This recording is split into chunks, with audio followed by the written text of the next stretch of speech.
Jur'at degan narsani o'rganaylik. Jur'at. Qo'rqmaylik. Bu narsani qilishlikka, hisob-kitob qildik, rashyot qildik, tavakkal qilib kirishib yuboraylik.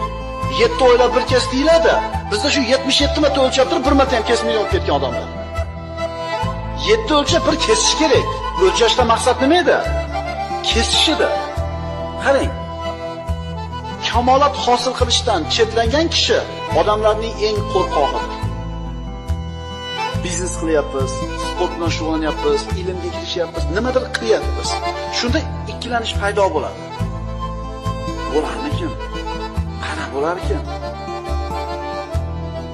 Qadam bosib ko'ring-da.